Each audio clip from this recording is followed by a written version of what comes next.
Hey yo, what's going on, Bully fam? This is your boy Dre, one done Gaza Bullies. Hope everyone is being safe. And let's get this stream started in here. And I will say again. Okay, go live.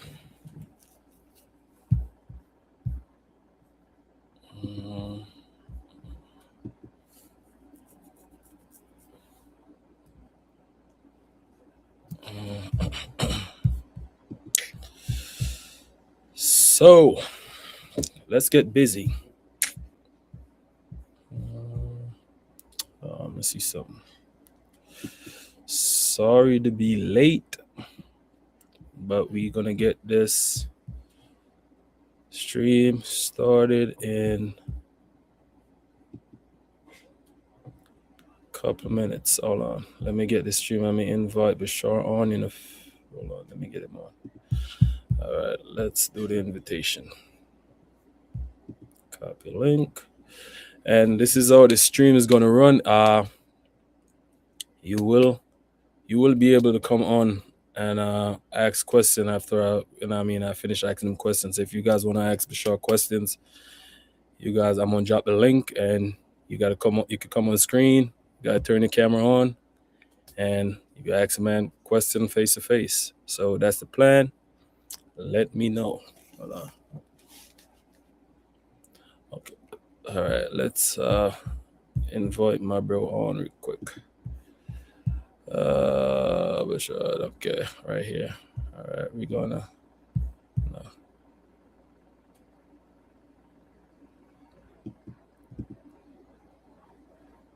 Okay, let me get him on real quick. But again, sorry for the late start of the podcast. Very sorry about that. Just had to help my neighbor out, the elderly couple. Had to go get them a generator, get them situated so I don't get called in the middle of the night. Get up on my bed, gotta go get this generator popping in case the light go out. So I just made sure they have everything ready. So as I'm saying, man, check on your neighbors, make sure everybody's safe and ready to go. So I just sent the link over to Rashad. So we're just waiting on him to join the live. How everyone is doing. Is the snow start hitting your part of the country yet? Let me know. Hey, what's going on, everybody? What's going on, Daniel, Designer Bully? What's going on? What's going on, New Wave? What's going on? But yo, if you want to interact in the chat, please go over to my YouTube or Facebook. You know what I mean? YouTube or Facebook. One Dan Gaza Bullies is advertising on the lower level of the screen. You know what I mean? You could go over there so you could interact on the chat because for some reason, okay, that's what's up. You know what I mean? For some reason, I cannot, I got to go in between screen just to see what you guys say. So if you want to interact in the chat, please come over to Facebook, One Dan Gaza Bullies, One Dan Gaza Bullies, spell it out, individual words. And you can follow me right there where the chat will share over to the screen. So I ain't got to be jumping back and forth to the screen to see what's popping. You know what I'm saying? So if you want to interact in the chat, that's how we got to get it done.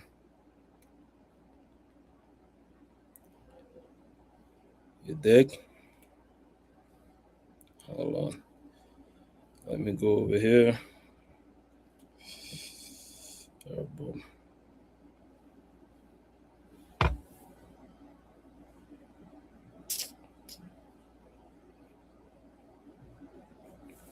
So please go over, like and follow, and subscribe to my YouTube.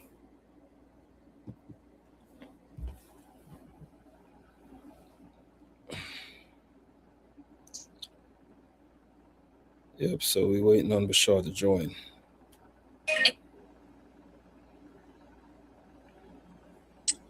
And I will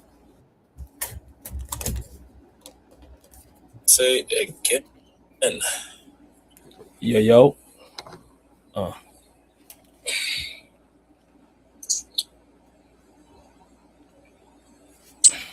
And yes, sir. Yeah, yeah. Say again. Yeah, yo. Let me turn this thing off real quick. Okay, we have Bashar in the background, ready to jump on.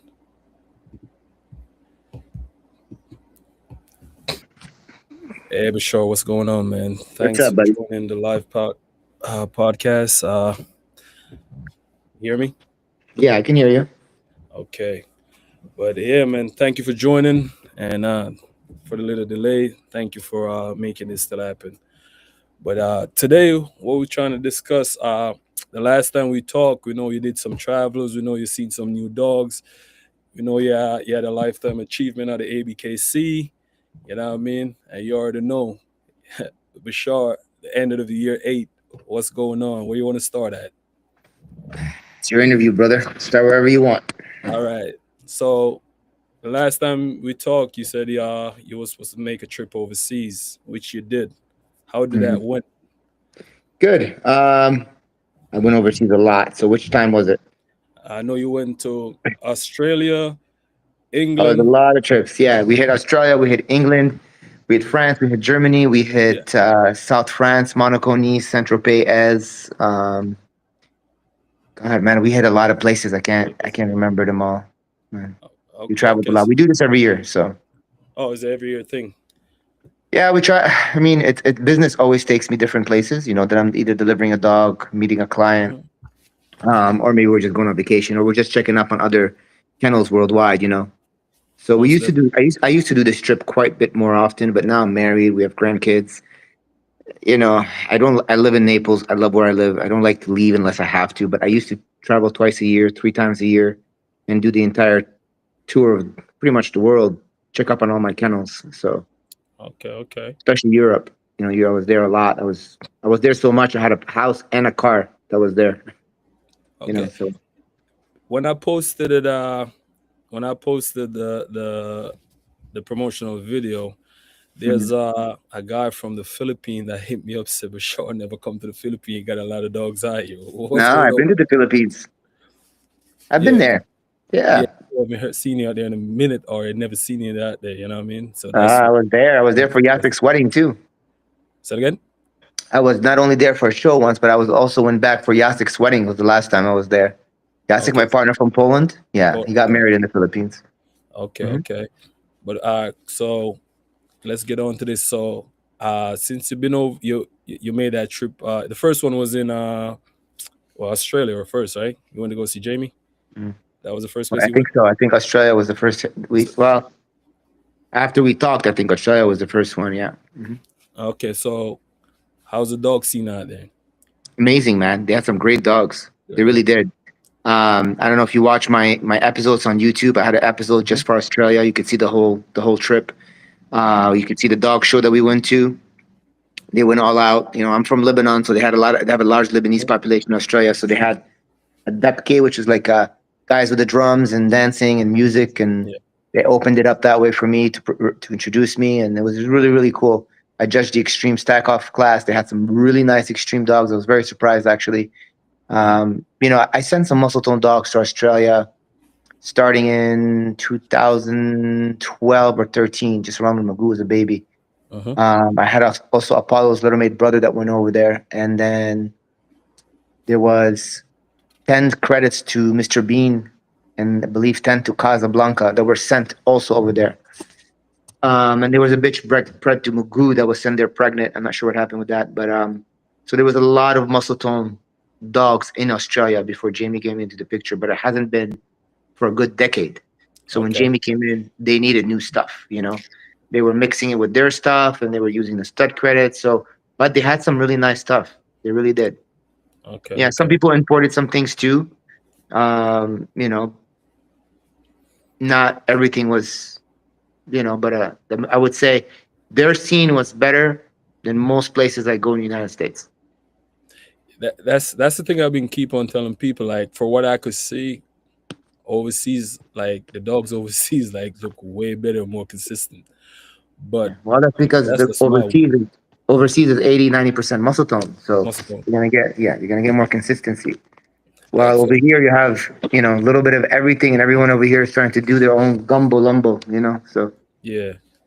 Okay, okay. So question. So on the trip, you would say that Australia is the most impressive. no, Where the most impressive place you've been is with dogs. impressive. I mean, you asking me where there's the most consistency? Yeah, most consistent, and you was impressed with it. Like damn, these people doing it. I've never went to a place where saw people doing it. It's not to be arrogant or anything, but anywhere I go where I see really nice dog, it's usually because I sent them there. Okay. We had a show in Poland. You can ask Dave Wilson about it. Was a muscle tone event, and it was a huge turnout. I think we had almost 800 dogs all Hmm. enter the ring, and I called in all the dogs that were muscle tone blood, the muscle tone produced, not because they had muscle. And there was over 180 dogs in the ring, and I made a video of it at the time and turned I around, think and I've seen that. you could recognize every one of them being muscle tone. I did see And that. that's I what did see Dave that. Wilson was talking about in the interview. Like that was all the way back in 2016, 17, Hmm. and it's only gotten better since then. So when I started expanding the company, I started expanding overseas. I Yeah. wasn't messing around with these guys over here because overseas is where they really needed the real bull, and someone had said something about me there and kind of like challenged me in a way.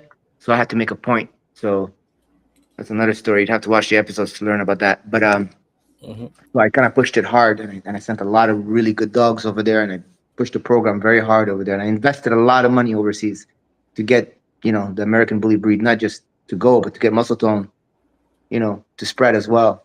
So the consistency you see is because it's an actual bloodline that's taken over. It's not just random bullies. Like you go to a show here, and you know you got a dog that looks like a game dog. You got a dog that you're not sure if it's an exotic. You got a bunch of dogs that look like tube and bloated. You Hmm. go there and you see definition. You see a real muscle tone dog. Quick question though. Someone said asked me this, not asked me, they said this to me. Said after the Leicester style of dogs, like Muscle kind of like pivot to a different style. We never What pivot the different truth of style. that? Anyone who tells you that muscle tone pivoted to a different style Hmm. is probably the last person who should be breeding. That means they have zero way of seeing consistency. I Mm. have dogs I posted a few weeks ago that are like literally less than a year old. They look identical to Magoo. They look identical to Kaza. They look identical to Bean. And if you take my dogs like Magoo, and you look back at my dog Simba 10 years prior, looks just like him. You look at my dogs in 2005, 2004, they look just like Stella.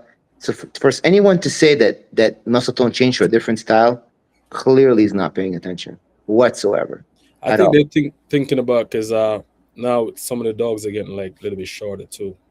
No, my dogs have been the same height since 2007. Oh really? Yeah. What dog was short? What dog was taller or shorter? Uh, Stella was 13 because inches. I'm a sense most I haven't seen most of the dogs, and I mean, but Yeah. Stella was 13 I know inches. even with what you call him. I'm saying what you told him. That's why I'm getting brain for right now. King Kong. They say King Kong look a little bit shorter than Shorter. normal dogs. King Kong's taller than Mr. Bean. How tall is He's King actually Kong? taller than Beanstalk Yeah. by an inch. How much? How much? What are we He's, a, talking he's about? an inch taller than Beanstalk. So you were like what 16, 17 inch dog or something like No. King Kong's 14 and a half that? inches exactly, actually. 14 So and a half. me personally Beanstalk's never seen 13 Beanstalk inches. Yeah. in real life. I never Beanstalk is seen. Beanstalk is 13 inches. He's Oh, heavier and bigger. He's another level dog, but he's 13 and a half inches. And Kong is 14 and a half. If you go back in time, Magoo was 15 on the dot, 15. mhm. Kaza was 14. Bean was 13 and a half. They're all the same height. Stella was 12 inches. Maybe, Stella was maybe, that's maybe 13 when she fully grown. Maybe 13. Her daughter uh-huh. Barbie was definitely 12 inches, Magoo's sister. My dogs Mhm. have always been in the pocket class, Pakistan. 13 to 15 inch. That's always been mine. So Every now and then, don't get me wrong, every now and then I get a dog that's 10 or 11 inches, or I get a dog that's 16 inches, but it happens. I mean, we can't, that's just part of life. But out 90 some percent is 13 to 15 inches. Okay, okay, okay. That's what's Height up. hasn't changed. Nothing has changed. We make micros. We always had micros, but it was never on purpose. Now we just make them a little bit more on purpose. Well, my Okay, micros, I do have a 9-inch dog, but which is Mr. Micro, King Kong's son. But I don't try to make him that short. I try to keep them between 10 to 12. 10 to For the 12. shorter dogs. Okay, okay. So you always have micros. It was just always a thing for you to have them, but you just never like I produce never, I like never what made them on you purpose. It designed would for them. just come out. Yeah, Okay, it cool, would cool, just be cool. born. Like I could name you dogs from way back. Like Barbie, Magoo's sister was a micro. If you consider it Hmm. to that today, it was 12 inches. Mulan was 10 inches. Mulan was a cash bot to Barbie daughter. Quick She was question: so Who's like?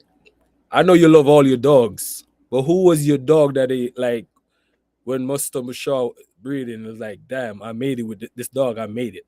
You know what I mean? When you see it was like you're satisfied with everything about it. I've never been satisfied. They will be always pushing for more. Yeah, Okay, but all right, but you don't have a favorite dog then from Mustang yeah. production? Not because of the way they look, but just because of personality. Kaza was a very, very important dog to me. But I would say no dog was more important to me than Stella. But that's because I took her everywhere with me. Okay, okay. She was just that dog. She was easy to potty train. She was clean.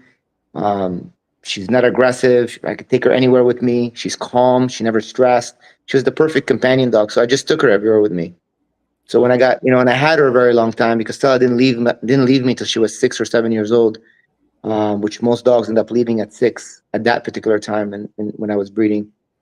And so it was really hard separating from her. But now I would say it's Apollo. That's why he's still here. I refused some big numbers for Apollo in the past few years, and Mhm. he's 12 years old, so he'll be 13 this year. Oh, So he's an that's my old man, favorite dog from Mustang, though, just to say.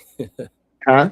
I said that's my favorite dog from Mustang, Yeah, I Apollo. love Apollo. His personality is amazing. He's great. Always, And it saddens me to see him old because he don't run as fast as he used to, and yeah. the dogs now kind of like puff their chest at him, and he walks away when he used to run the show. But he's Yeah, I've old. seen a couple of videos of Apollo, and I always tell people that's one of the best, well put together dog.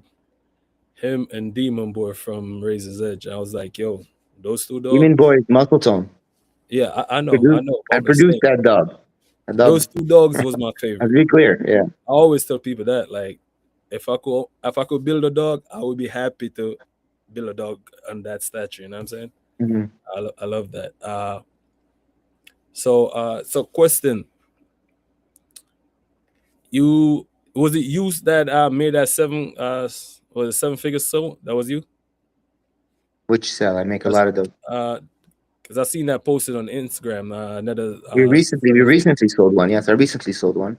that you sell that one. Okay, okay. Mhm. How that came about though?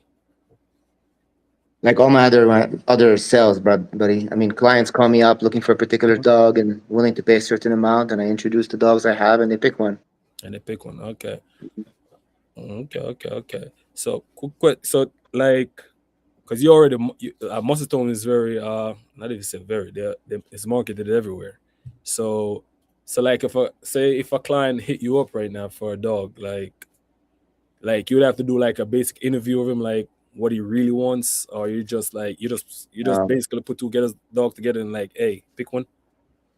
well, I mean, obviously, I need to know what you're looking for. So usually, I always tell people, give me a brief idea what you're looking for: a puppy, an adult. You want to show, you want to breed, you want a companion pet. You know, Okay, okay, and then once they narrow that down, and I said, then they'll tell me your budget because I got all those dogs in different budgets too. So you know, okay. Not everything come on the same price. no, of course not. I mean, if I sell you, I have a puppy right now off a Fuse. Okay, Mm-hmm. I know he's going to be better than his dad. I have no doubt about it. I'll bet anything on it. He's flawless. He has more bone than his dad. He has a bigger head already. His chest is incredible. The whole litter was incredible. And if someone were to offer me, let's just say 70 grand, 50 grand, I'll consider the sell. In a year from now, if they offer me the same thing, I won't even entertain the offer. You know. Like I So know it, it, it just depends on when they come to get the dog. You know what I mean? If it's a puppy, I got to raise him, I got to train him, I got to market him. He's gonna go up in price. all right. I'm gonna say this to you. Me personally, like after So after like 14 weeks, it's kind of hard. A lot of people, matter of fact, I'm gonna talk for myself. It's kind of hard for me to sell a dog. Like after that, After 14 weeks, because they yeah, go through a stage and they start to look lanky and funky. yeah, Yeah, nobody that's want to normal sell. for most breeders. You know, Yeah, nobody a want to dog is sell. 14 weeks and it's still here. It's because I wanted to keep it. It's not because it was not sold. You know what I mean? Okay, okay, Yeah. okay. And Like I you have know nothing already for know you're sale. gonna I have have more. nothing for sale right now at all. I don't have a single puppy for sale on my website. Although I have 1 week old puppies, 3 week old puppies, and 4 week old puppies at the whelper, but they're all sold. So Mm, so I don't have anything. People call me. I'm like, unless someone doesn't come through with one of the sales and doesn't pay me in full, yeah. I have nothing available. If someone Okay. falls through and doesn't finish paying when they're 6 weeks, I'll post it up and I tell them just go back and check in a few weeks. But as of right now, I don't have anything. You'd have to reserve one like they did. So that's usually how that goes for me. If I have a dog that's 14, 15 weeks and it gets sold at that age, it's because Mhm. someone came to me and said, I want a puppy. I don't want to wait. I want it now. Sell me one of yours. And they're willing to pay the price. Then I'll sell Okay. it. But question, like, how do Bashar himself, like, say you like, how do you put a price on the dog that you was like, hey, this is a dog. He's the one that gonna, you know what I mean? Like, he's First, gonna be the dog. first, when you get a dog, especially from my newer generation, the newer the generation, the better. When That's you what I get a was dog from asking. me, yeah, you're getting a genetic pool, and Hmm. that pool has a worth, okay, by itself. I Hmm. don't care if it's a last pick or a first pick. The pool is there. You Yeah, can work that pool, okay. A lot of these breeders today, they're like, "Oh, I don't breed to pedigree. I breed." Yeah, you don't breed to pedigree because the pedigrees you have are shit. Let's just crazy. face it. Yeah. Let's be honest, okay.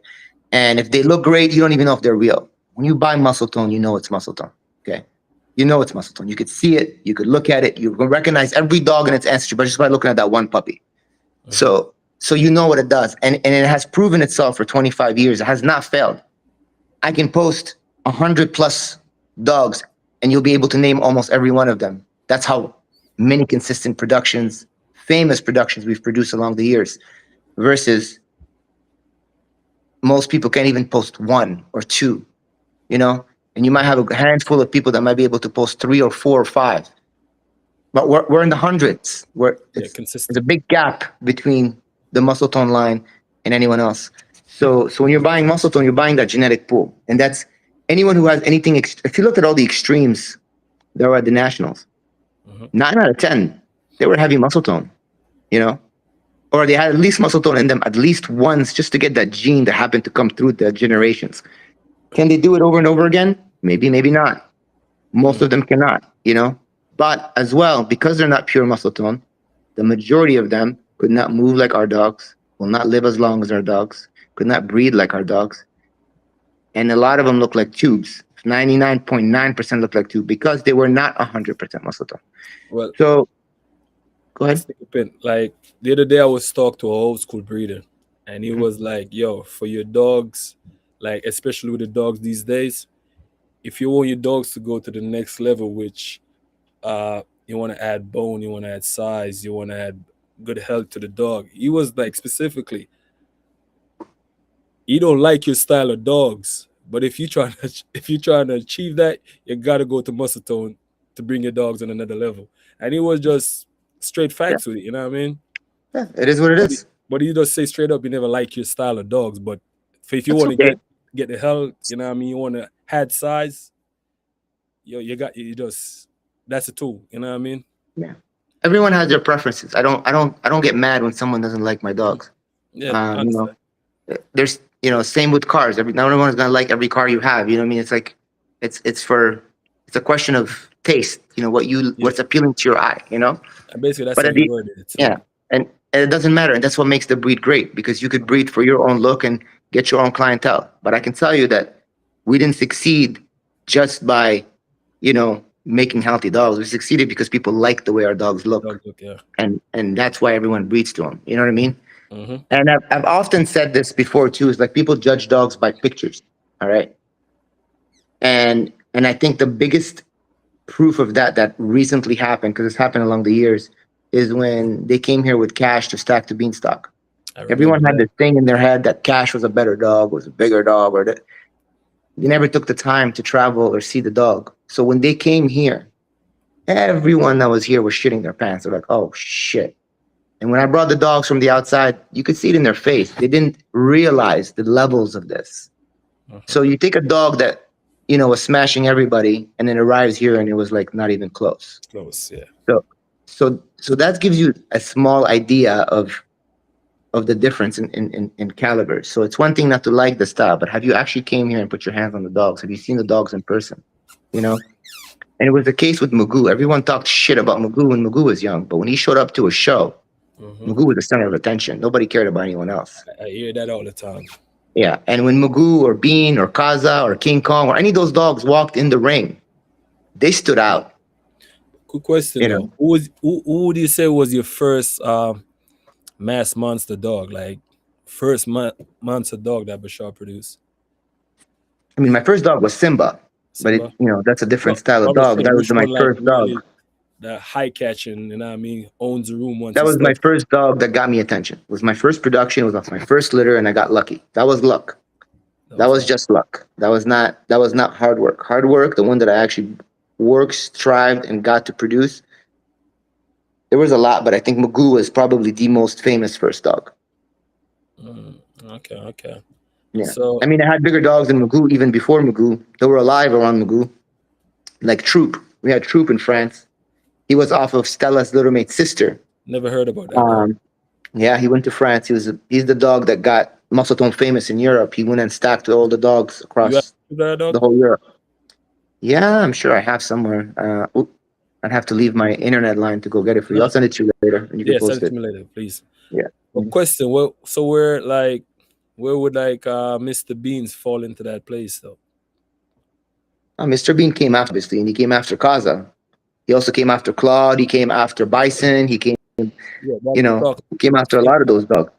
Yeah, Because when you mention Mustang bullies, yeah. And he you think actually came about around the same Beans. time as Apollo. Apollo and Bean are only a few weeks apart, Oh, okay.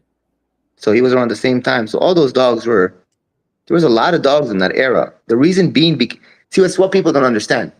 We have a lot of badass dogs, Hmm. and all of them are famous in different aspects. But the ones that are in my hands make more noise, and the reason they make more noise is because I toured them around the world. Okay, so Apollo left me when he was young, and I sent him to Poland.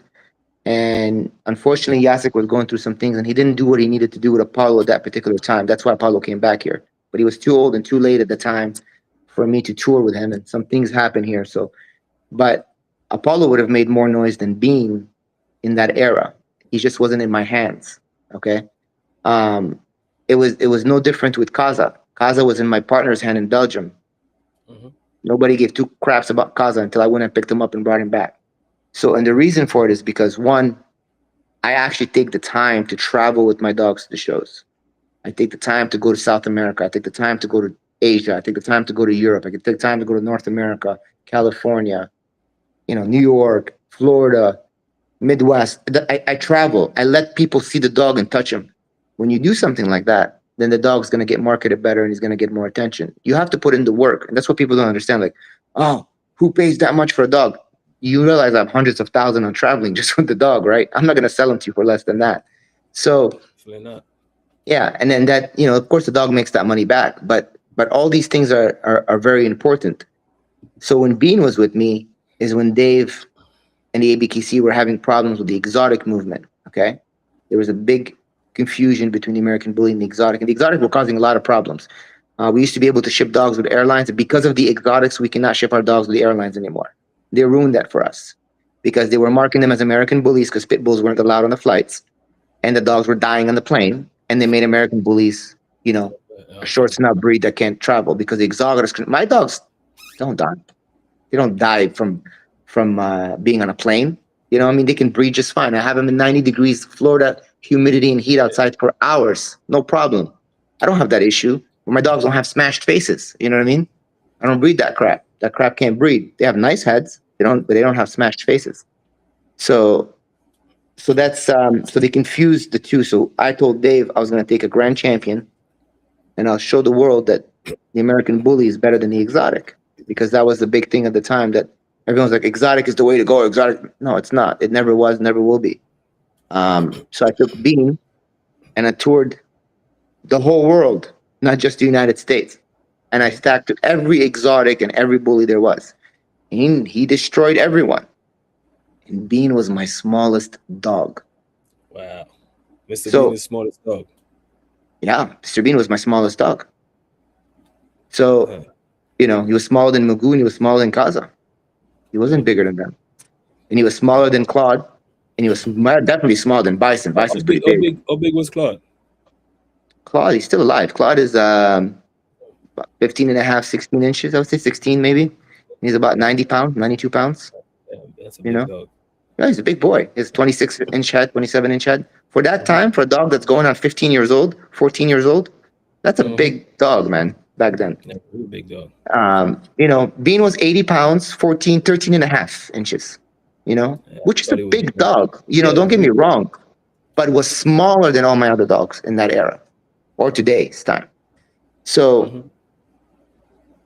the point of the conversation is that's how Bean got famous. Mm. Okay, is what he did is because he you know he proved himself.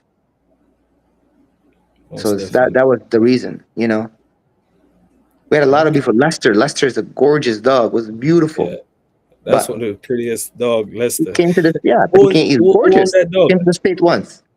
That dog went to Jacek in Poland. Poland. Okay, Yeah, that's the one that and have like Smeagol and all of them, right? no, he produced Smeagol. He's produced Smeagol. Smeagol's father. Yeah.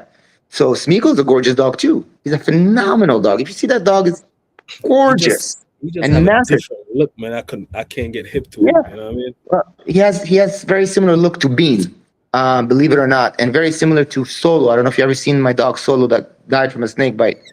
No. Um, he was a brindle dog. They have the same exact headpiece. That was Bean stuff. That came from that look. But we get that head a lot, believe it or not. But he can breed. He can move. He's agile. He's 8 years old. He's not like dying from anything. Mhm. But the problem is he doesn't take him anywhere because Jacek went through family issues. He got remarried and he had kids and he had family, so he didn't travel the way he did with the other dogs. So a lot of things happen in people and circumstances in life, and when they have possession of a particular dog, it affects how powerful that dog can be. Yeah. So marketing is very important. Okay. Yeah. So, because basically you got to do like, They especially do when the you have legwork. a caliber dog like that, campaigning is very important. Campaigning Very is very. everything. But quick question, like, Mhm. so what you think about the breeders today? Just wanna take a good Instagram picture and just post and take a video and call it. They don't go to no shows. No, you know what I I mean. don't And I all. don't put I don't put a lot of effort in my pictures. I'll tell you right now. I take pictures with my crappy cell phone, and my cell phone's 7 years old. I've had the same phone for 7 years. Mhm. Um, I don't. I'm not big on technology. I just take a video with my cell phone. I post it. Any pictures I post, someone else took them and gave them to me, and I repost them. So I don't have any like. I wouldn't say I have the best digital media online persona going on, You but got it. You got the I in the don't face need it. persona. Yeah, I don't need it anymore because I did the legwork before, Already, yeah. and I did the legwork the old school way. So this is the new era where everyone is just online, look at me type of stuff. Hmm. But that worked for a while and made a lot of people a lot of money, but that's dying out now. And the reason it's dying out because people got their dogs died, they got sick, they didn't look like nothing like the pictures, they never turned out like their parents, and on and on and on. And people were like, okay, you know what? We're not going to reinvest any more money.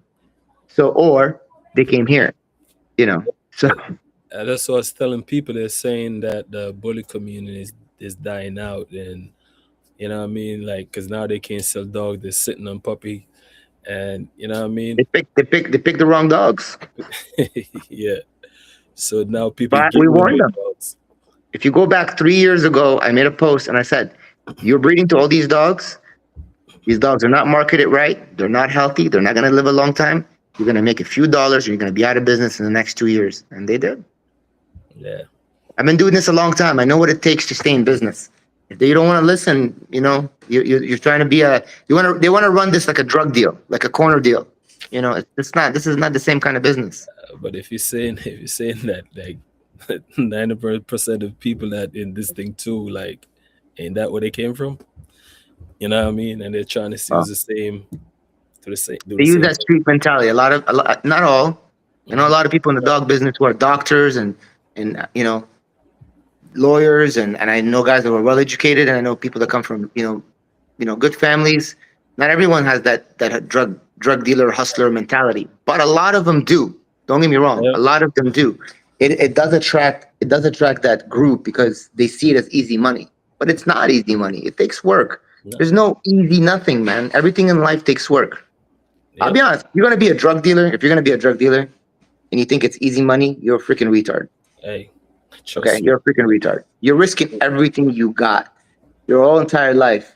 It's not easy, man. You better do this quietly, the right way. You know, Mhm. if you're gonna do it, I don't recommend you do it at all, ever. No. But Stay in nothing school, comes kids. easy. No drugs. No But drugs, man. anyway, quick question too. What need to be done to turn the community around? Like, because I I gave it up. personally think it need to turn around. I gave up. I gave Yeah. up on all of them. I tried, man. I gave them free education, free advice. I make my YouTube channel. I still make my YouTube channels for those who want to watch and listen. I guided them. I advised them, and all they did is run their mouth, talk crap, do their own thing. And imagine this. Okay, this is what kills me. 25 years in business. I created the first American bully bloodline, the way the American bully is supposed to look. Dave Wilson said it himself. Okay, the first, I the believe it. only extreme bloodline out there right now.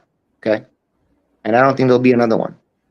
I am 70 some percent of the breed. If you ask the ABKC, I am 70 some percent of the breed. That's how many dogs are muscle tone in the American bully breed. Okay. So how many Yes, sir. cells we make. We've made millions. We've sold more than 4 dogs for over $1 million. We've sold over 100 dogs in the 7 figures. Okay. So when you look at that and the big aspect of things, and you could see it not just us giving you numbers, but you could see it from, you know, our all of the muscle tone lifestyle, how we're living, how we're growing, how our company's growing, how everyone's stepping up in life. We've helped others come up. A lot of my partners, when they came to me, they didn't have anything. They've built houses, they've bought cars, they're debt free, they're supporting 2 families, and others, and they're helping others out. And we keep growing and we help people out. We've done all this for everyone. And then when we come to give people advice, they say, nah, that's not how it's done. Okay. Okay. Why do you think you know more? What have you done? Ego. Well, I'm still in the works of it. Ego. But if you're still in the works of it, how do you know that that's not how it's done? You haven't. So if you haven't done something, like they used to ask me this question like 10 years ago, well, how do you do it? And I always answered, I don't know. I'm still trying to figure it out because things were going well, but I hadn't really got it down to a science, because it was like trial and error. I was making mistakes. Sometimes I was working out. Sometimes it wasn't working out. And I was writing it down and I was paying attention. Okay, I don't want to do this again. This was a mistake. Let's not do that. How do we cut here? How do we cut there? And I wouldn't answer people like, yeah, sometimes, no, maybe. I was never giving them a definite. But when I start telling people, no, you have to do this. This is the best way. Maybe it's not the only way, but this is the best way from my experience. They don't want to listen. They don't want to hear it. They felt they knew more. And the craziest part is their method in their mind that they wanted to do has been done and they've seen it done 1,000 times and it failed every time. But yet somehow it's better than the one way I'm doing it that has never failed. Make sense of that. So when you have that level of intelligence and IQ of a person, I can't work with that. You can't change that. That's past intelligence. That's just straight out I just dumb. some of us have an ego problem. You know what I mean? Yeah, but that's just dumb, man. Like, you know what I mean? I think they would just like, even instead of just take the right, they will know that they're wrong and just still continue to do the wrong because Mhm. even if they wanted nobody to help them, you know what I mean? And I don't know what's so wrong with help, you know what I'm saying? Nobody gets anywhere without help. You know what I'm saying? Like Nobody. I never understand that part. Like, what is so wrong with help? Oh, some people don't want nobody to speak and get the credit. Like I'm like, damn man, that's just silly. You know what I You mean? know, But I don't understand. Listen, if your heart is bad, I don't care what you do, you're never going to succeed. never gonna succeed, and No. that's true. If your heart is in a bad place, you're never going to succeed. I don't care what you do. I don't care Well, what it is. You could be the most talented person in the world. You're eventually going to fail because your heart is bad. like, hey, you know what the thing too? Another another podcast reached out to me, and he was because he see me post the video, and he was trying to tell me to ask you to if you could get on this podcast for him, and I was, uh, Sure. but what I'm saying though, I don't understand why, like people have this perception of you, like you're not gonna reach back out to them. And I'm trying to tell him like, yo, I don't know this guy from a can of paint. I met him one time, and that's about it. See, that's another thing. You I think people treat have like everyone, a bad perception of you or anything? I don't know what it is, man. It's what people tell them. I treat everyone exactly the same. I don't care who they are, who comes to me, that, they have money or no money, or I don't care what their background is. I treat everyone exactly the same. I'm kind to everyone. I treat people as I want people to treat me. Um, I don't know why people feel that way. You Yeah, know, because I I was have, a I have no idea. that's I never knew that. So people start telling me that a few years ago, like, oh, I never felt like I could call you, like you were going to be arrogant or this. Or I'm like, why? Like, I don't why know, would you man. not call me to buy a dog? Why would I not want to sell you a dog? Like make logic of that. Like, you know, Yo, you got to reach out because I think he's watching too. I told him to you reach can out reach to out to you me or anytime, tag him. man. You know what I mean? Anytime. Because I tell him I didn't want to just give out your number, but reach out to you on Facebook. You're gonna reach back out to Think me. about my number is public. It's on my Facebook, it's on my Instagram, it's on my website. You type in my name, my number will come right up. Oh, okay, okay, okay. Yeah, Well, I don't he's care. probably Yeah, listening, so I was telling him to yeah. reach out to you. But anyway, you had this award at ABKC Mhm. Nationals. How do you feel about that? Like, you think it was long I deserved? wish I knew because I wasn't prepared for the speech, and I felt like there's a lot of things I forgot to say, and people that forgot to name that kind of feel bad I didn't now. Hmm. Um, it was. I mean, Dave caught me by surprise. Yeah, So shout them out too. You could shout them out on here too. yeah. So well, I mean, I wish I talk with them. So when I named my partners, I was like blanking. I was like, who am I forgetting? Who am I forgetting? And I'm like, Liasik, who else am I forgetting? And he's like trying to think too and giving me names. But I think I named all of them. I just didn't go into details the way I wanted to go into details and specify what each one of them has done for muscle tone because every one of them has contributed something different, but something. Like for example, like Ryan in the UK. Ryan did a lot of stack offs with Nemesis. I mean, he really pushed a extreme version of muscle tone across Europe. And if it wasn't for Ryan in the UK, then a lot of people wouldn't realize how massive muscle tone dogs are. Um, because Jacek and Piotr in Poland they had some massive dogs, but they didn't do stack offs. They concentrated on dog shows. You know what I mean?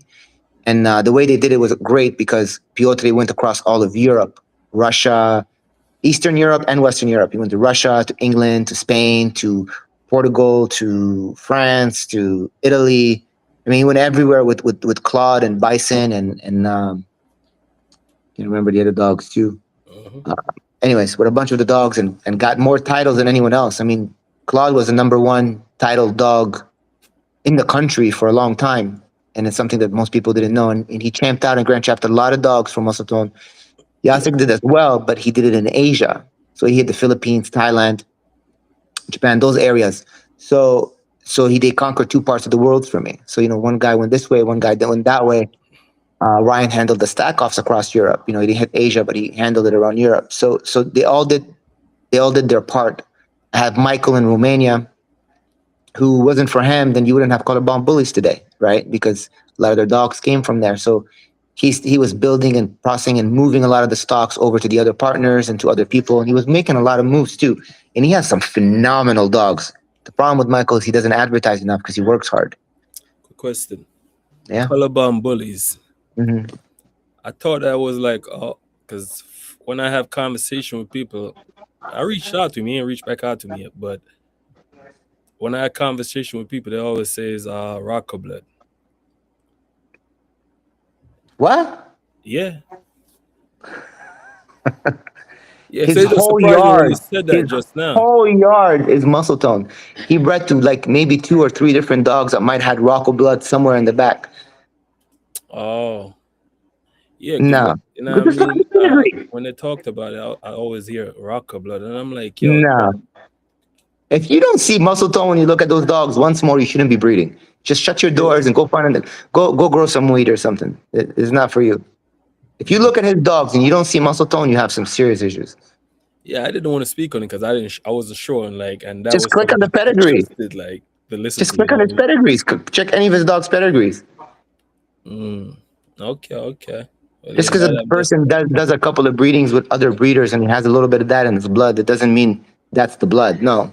And I think that's the funniest part is that they'll take a dog 90%, 80% muscle tone, they'll do one breeding with it, and suddenly it's not my blood anymore, right? They did it on their own. You're right. It Mhm. isn't muscle tone anymore. It's color bomb bullies. That is his own line, and he owns it, and he should own it because he worked hard for it, and it's his look. But don't come here and tell me it's Rocco blood when it was based off of muscle tone, you know. So that's the thing at the end of the day, you know. Yeah, I gotta go do my research on that because, as I said, I reached out to him for an interview. I haven't got back to me yet. Yeah, You know what I he mean? loves muscle So tone. He started with muscle tone. He just bred to King Kong 2 weeks ago. I sent him semen. He bred to Beanstalk. He's bred to Kaza. He's bred to Nemesis. He's bred to every dog you can think of. He's bred to a lot of my dogs in Romania. mm, Yeah, and he purchased a lot of his first dogs from Muscleton, from Romania.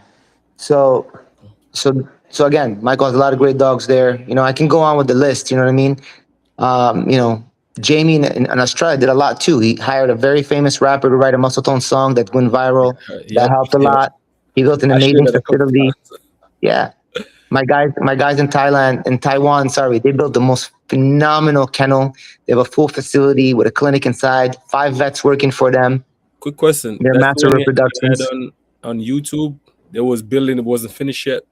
You was Yeah. filming it in the dark. hmm It's Yeah, I gone now. remember. Tsunami took it out, but you know, but while it was up and running, it was doing great. So, so they all did their part to impact muscle tone along the years and movement. You know what I mean? And that can be forgotten. You know, just because right now they may not be doing as much as they did, but at one point they did so much to allow muscle tone to flourish, and that came from the teamwork, from all of us helping each other out, pushing each other, assisting each other, working together, not against each other. And that's the part the bully community does not understand. They all fight each other. They make partners and they're jealous of their own partner. How could you be jealous of your own partner? Dude, you guys are one. Like, be happy for your brother. If you can't be happy for your brother, dude, you gotta check your heart, man. You gotta look Yeah, in the mirror.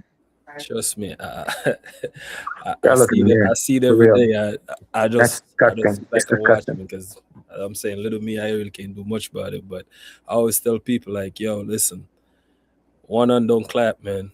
It don't. No. One hand can't. You know what I mean? Dude, when I see my clients, they send me pictures of their production sometimes. And I Mm, see a nice production. Dude, I get tears in my eyes. I'm so happy. Because to me, I build that line so that others can succeed. So when someone is succeeding, like, dude, that means it worked. That means they're, people are winning because of the blood I worked so hard to produce. So how can I be envious of them? You know what I mean? And then when I see exactly. someone produce something without my blood, I don't look down on them. Quite the opposite. I'm like, oh, I need to study what they're doing. You know, that's how the brain should work. If the brain is not working like that, you can't Mhm. advance.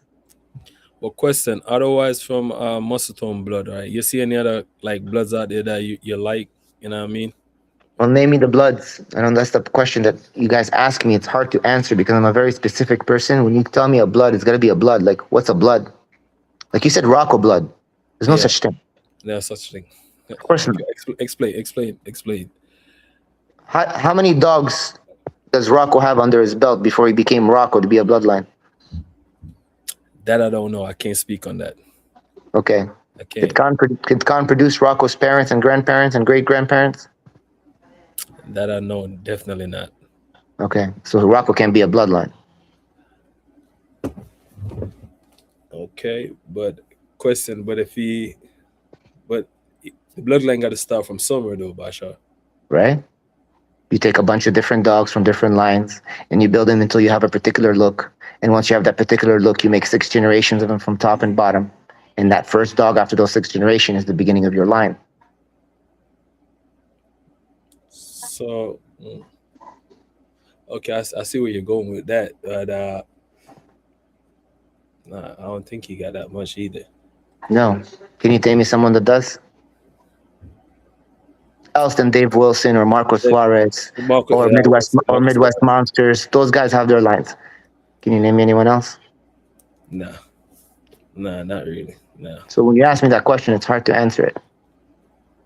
yeah. Right. So, Chris, and now don't get me wrong. He has a look. He's getting there. And he has some nice dogs. mm-hmm. But it's not a bloodline.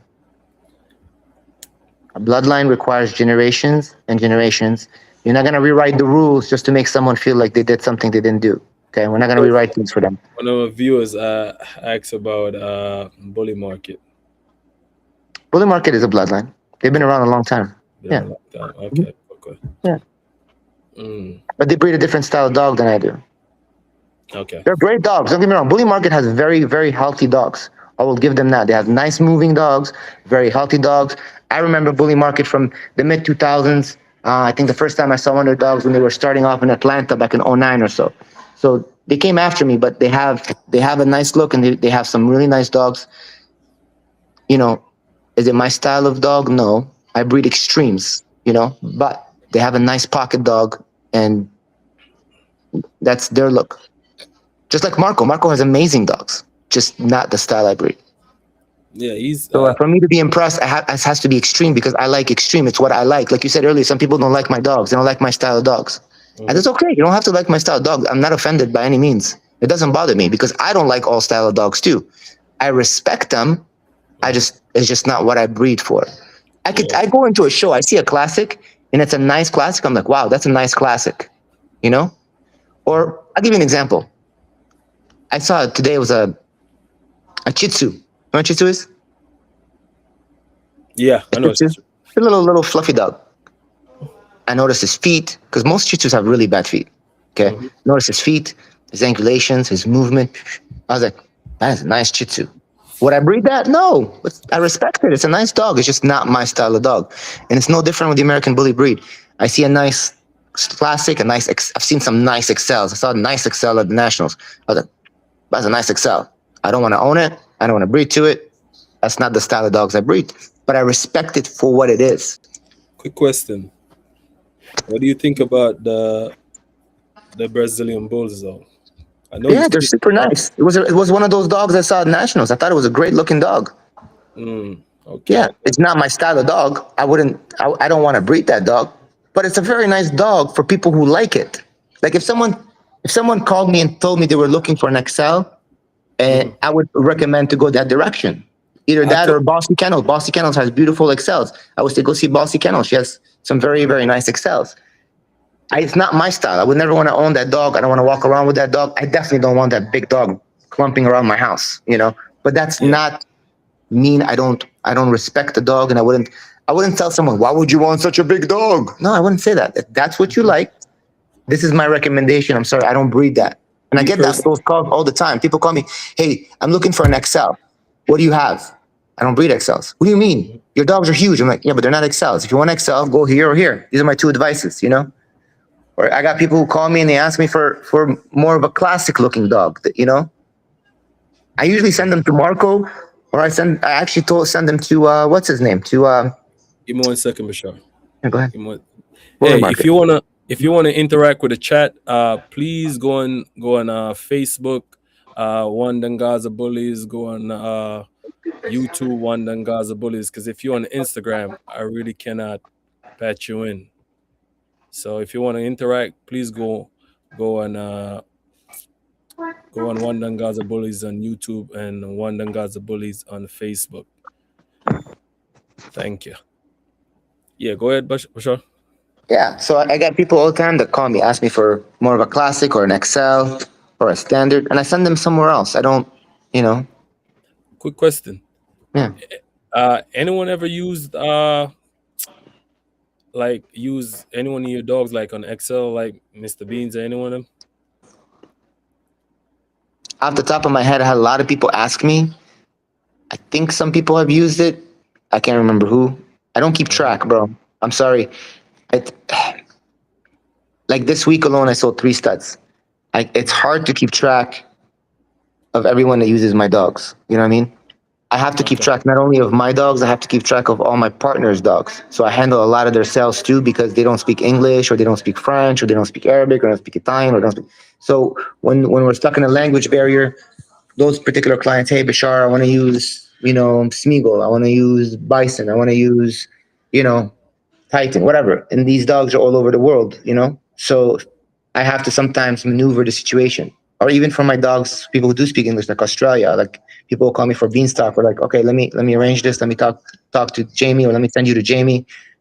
So I'm dealing with so much, you know, managing that I can't keep track of everything and everyone's doing and outside of my group. So if they're breeding to an Excel, I don't even ask for the picture of the dog. They can breed to whatever they want. Quick question. One of the viewers asks, if who would you use if you had to outcross? If you got to outcross on your blood? I haven't seen anything I want to use. Okay. That's your answer. But cause me personally to go back to the Brazilian bulls, I But I have a always tell question for people, that. I have a question for that person who just asked me that question because I asked that question 1,000 times. Why do you guys care what I want to use to outcross? Why is that question always coming up? Why is that important to you guys? I don't understand. I'm trying to understand. Do you guys find that we haven't done everything that needs to be done to get where we are, that we need to find someone else to outcross to? Like, is that necessary for you guys? You need us to outcross? Why do you guys keep asking me that question? You've been asking me that question for 6 years. What does he say? didn't respond as yet. But And I'm not coming down on you whatsoever, but I'm asking like legitimately. I'm just trying to understand why I keep getting that question. and then another one asks, what is your favorite dog outside of muscletone bullies? Again, same question. Why is that question so important to you guys? Why is my approval so important? What does it matter? You I'm the muscle man. tone bullied. So you come to me for muscle tone bullies. What does it matter anything else? Would you take your Honda to Ferrari and ask them what they think of the Honda? Fuck the hell no. Would you take it to to Ferrari and ask him to fix it? Vice versa. Would you take the Ferrari to Honda and ask Honda to fix Oh, your Ferrari? You and wouldn't. I should have So known. why are you guys coming to me asking me about other lines and other dogs and other breeders? And why? I actually know this person too, and I should have know why he asked because he said I have a muscletone base and I would like to see what I should blend it with. And I will repeat the same answer I've given people for 15 years now. Breed it to muscle tone. You Why, hear? why, why reinvent the wheel? It works, it functions, it lives a long time, it's healthy, and it produces every single time. Why reinvent the wheel? What are you trying to achieve that we haven't achieved already? I guess probably trying to achieve a different look No, for himself. it's not. It's not a look. They know the answer in their heart. That's why I'm asking it. I want them to look deep into their souls when they answer that question, You ask so him they that can answer question. their question on their own. This way, they know they're going. This question Hmm. leads to a bad way of thinking. It leads to problems. Not Okay, to me, for your own program. because now you send him to experiment, which could lead The to bad. reason the reason they're asking me that question Hmm. is they're hoping they can do something without muscle tone to say, I did it on my own and I created this. So this is playing God. It's no longer playing, I'm trying to produce a really good dog. I'm trying to create a good business. No, this is, I'm trying to outdo muscle tone. Let me find out how he did it or what he did and what he would do. Let me go do it. And then I can say, I did it. Well, that's a But good let's just idea. per se, I have the answer and you went and did it. Well, Who he said really he did it? understand. Yeah. So I already given you guys all the stock that you need to produce the best dogs. I've given you guys generation after generation after generation, 20 some years of consistency. At least 20 years of consistency. 20 years of consistency. I've given you dogs that live up to 19 years of age, at least 13, 14, which is double what most dogs in this breed live. Double. That's a long time. I've given you guys the most extreme dogs. No one has more extreme dogs than us. And yet, the most amount of champions and grand champions produced in the world is also from muscletone. There is not True, a record we haven't beat in anywhere. Biggest bone, biggest chest, biggest dog, biggest head. but Everything. We've beaten every single record. And yet, you're asking me what other line we should use. Why? They don't have an answer? Because I can't see their answers. it should be coming up on the screen. It is? Yeah, I Well, put it on the my screen. screen's going dark. No, it's not moving. It's the same things on there. Okay, I don't know, I but don't know. It's really weird to me. mm, but quick question though. As I say, you was at nationals. How was this nationals different from the other nationals? Because I wasn't there. People tell me it's way better. I don't know if it was because it was closer to them. You want to know why it was better? I'm going to tell you why it was better. Because extreme dogs showed up. A lot of extreme dogs showed up. Ever since the ABKC allowed the stack offs to happen, because there was a lot of people against the stack offs, which was, I'm not going to name any names who was against it. But finally, Dave was convinced to allow the extreme in the ABKC. And they start having stack offs. The nationals had gotten better every year, better and better and better. It was really good last year, the best it's been. It was better the year before than the year before that, and better that year than the year before that. It gotten better as the stack off competition started. The Okay. stack off is what's making it. There was more people around the stack off than there was around the shoring. This proves what I said in 2012. The purpose of this breed is not a companion breed like it says on the website or and everybody else says. No, that's just something that they wrote down because the breed is not a working breed. The purpose of this breed, let's be honest, it was created because it's a wow factor breed. Okay, that concept wow factor is something I came up with in 2009 or 2008, and I said in 2012 that that is the purpose of the breed. If you don't understand that that's the purpose of the breed, you won't succeed in this business. Because if you can't provide the people a wow factor dog, you're not going to continue making sales. The extreme is the wow factor dog. You can walk in the ring, you can see a beautiful show dog bouncing around the ring like a little ballerina. If he's not extreme, when that extreme dog walks out, even if he's flawed, he's going to take the show. Quick question. So, for your version of an extreme dog, you got could you iterate on that? Your Why version, my version? because your version is, you know what I mean. You got If to be I if sharp. I'm You got to if be I'm the creator of the extreme American bully line, then why is it my version, not the actual version? yeah. It's wasn't it written off of yours? Hmm. Yeah, So but I'm it's saying, not could you my explain version; it's that? the version in general, right, for everybody. Could you explain that though? What is the Yeah, extreme dog? yeah. All American bully breed are supposed to have heavy bone, big head, massive shoulders, a muscular mass, not fat like a tube. You should be able to see their waistline. Their rear should match their front. The extreme, that is the definition of extreme, is all of those features. Okay? The stack off dog is different than just an extreme. The stack off dog is that dog, but wider than he is tall. Oh, Okay? that's So, what I got it mixed up. yeah, so the stack off dog is different. The stack off dog has got to be wider than he is tall. When you stack in a dog, is you ever watch a bodybuilding competition? Yep, all the Okay, so you time. got you got the classics, you got the 212s, and then you got the big boys, right? The big boys are 250 and up, right? At Yep, least 240. 300 So too. yeah, big Ramy 300. It's Hmm. rare, but you get them. So those are the ones everybody want to see, right? Hmm.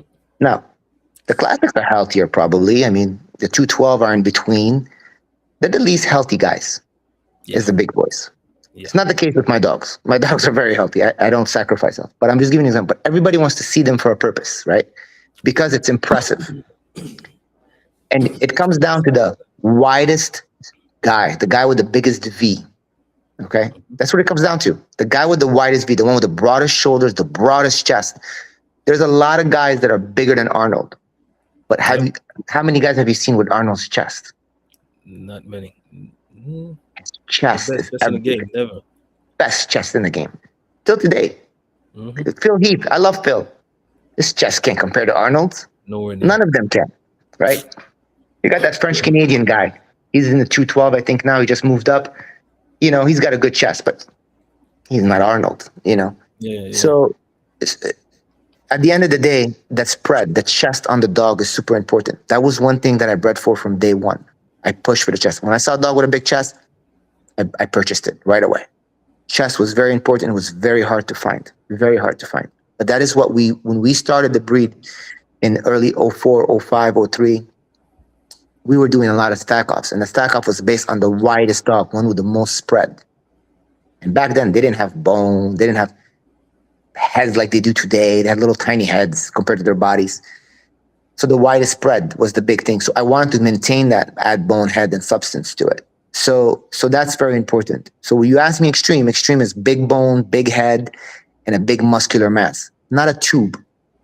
If you walked into the ring and I was judging an extreme class, for example, or I was judging an American bully class, they're all supposed to be extreme, and your dog looked like a tube, I will disqualify him. I will disqualify him. Yeah, because I don't see his ribs. If I can't see his ribs, I can't tell you what shape he is. And I will tell you that all of the dogs, although they were a lot of extreme and they were impressive to look at from the front, when they turned to the side or the back, or I looked at them from the top, they looked like hot dogs.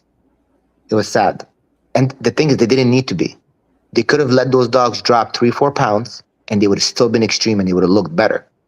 But in their mind, because they don't understand what extreme is, they don't have the eye for it. They think the fatter the dog, the wider he is. And I remember Kong being on stage one time, and the guy next to him was some big dude screaming. He's like, "He's way bigger than your dog. Look at him. Look at him from up here." I'm like, "Your dog is a tube. Look at him from the front. Everyone can see from the front. My dog is twice as wide, more bone, more head.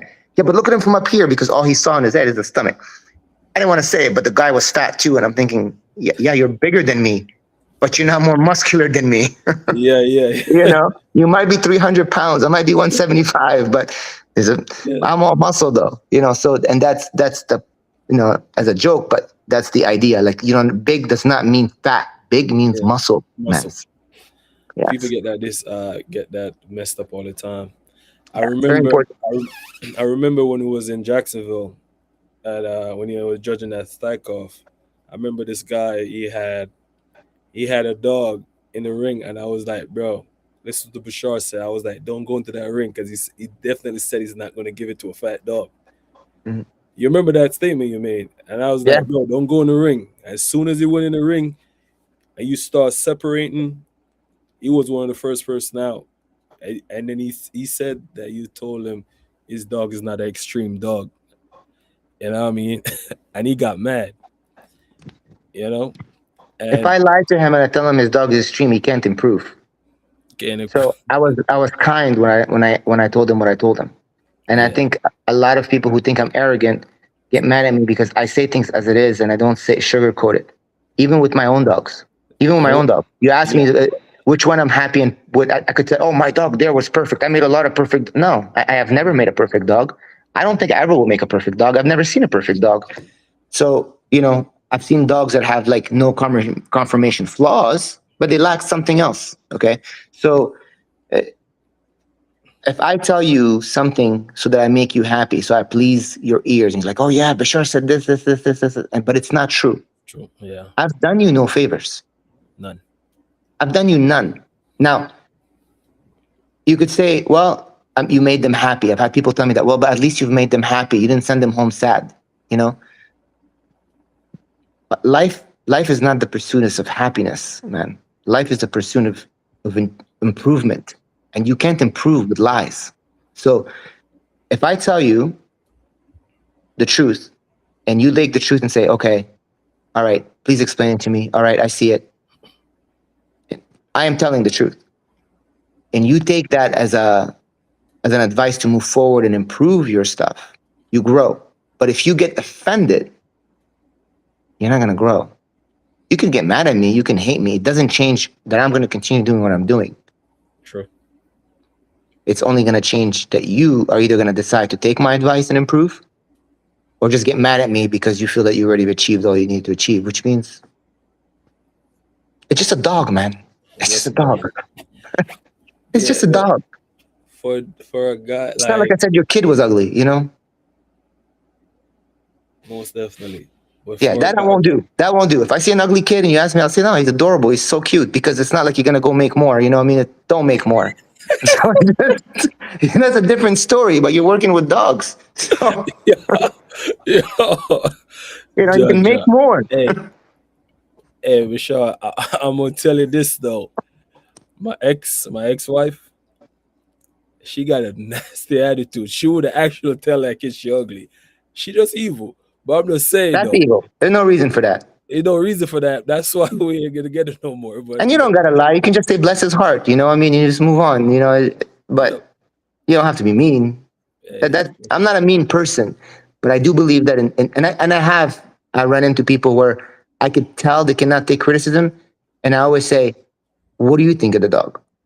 And well, I mm, don't know what you think. No, what do you think? All that matters is what you think. When I tell you that, it's because I don't want to give you my opinion because I feel that you're going to get offended. And I don't want to offend you for no reason. And because I feel that if I give you my opinion, you're going to get offended, you're not going to improve.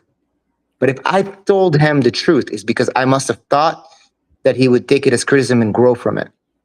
hmm I could be wrong, though. He got offended. I'm sorry. I didn't. It was not my intention. yeah, people like that. You know what I mean? People are like that. But people just think like, because even this in the bullet community, I noticed this where like every day is a different drama, and I always thought about the dog. Somebody didn't like your dog. You know what I mean?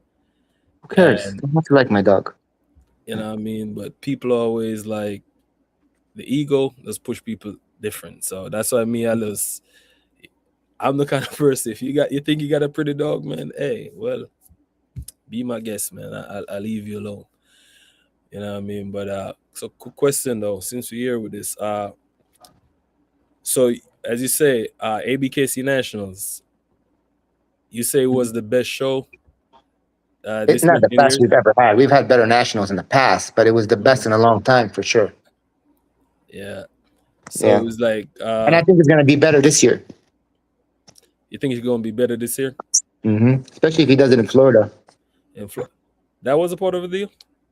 I I don't didn't know it's know. supposed to go We're in like we're in the discussion of it. go He to. hasn't answered me yet. We said that was a part of the deal to go to Florida. I don't know. He said he would consider it, so we'll see. Yeah, you need to. Yeah, he goes to Florida. That'll be a really good event. People can come here and have enjoy weather. I'm so tired of going to nationals and freezing my ass off. Yeah, yeah, yeah. But question, dog that won national. What's your thought and how you think that went? Let's just say Alex and I don't have the same eye. Mm, I would have never picked that dog. we never pick that. And why wouldn't pick that dog? Many reasons. I don't like his movement. I don't think he was extreme at all. Um, I don't think he was the best dog in the ring either.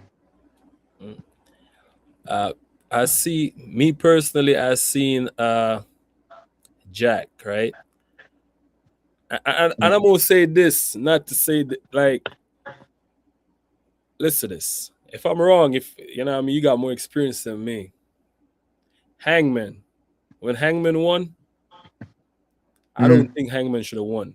When Jack beat Hangman, Hangman should have won that year. And I think it's the same thing this year. Jack should have won. That's just my No, I opinion. don't think Jack should have won, but I do believe Jack won fair and square the year he did. The year it did. Yeah, I think more than fair and square.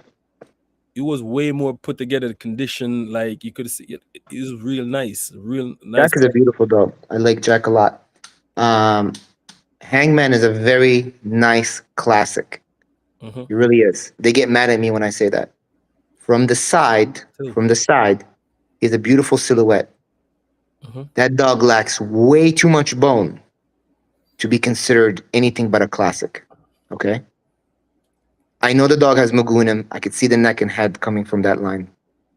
But and I could see the even the features in the face. He has a beautiful head and a beautiful neck and a nice silhouette.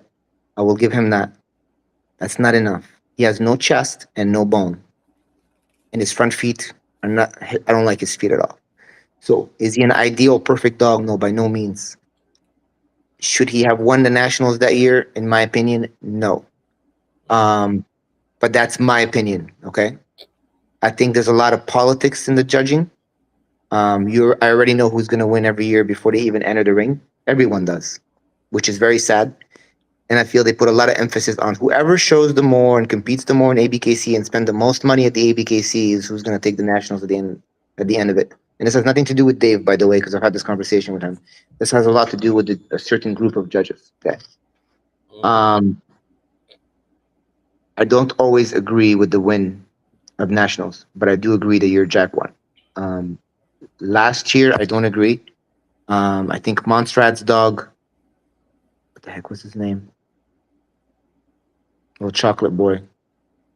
Gosh. Yeah, Empire Bullies, Monstrad's dog. I forgot that dog's name. I know Why am I exactly what blanking? you're Gorgeous dog. He should have won. Should have freaking won. That he should have won without even like a blink of an eye. It was so obvious. The fact that he wasn't even in the top was to me evidence of poor judging. But hey, what do I know? Um, that's my opinion. But again, there's a lot of politics behind these things. Sadly, very sadly. what they could do to fix this though, Bashar? Because this now you saying this to us Not right my now, business.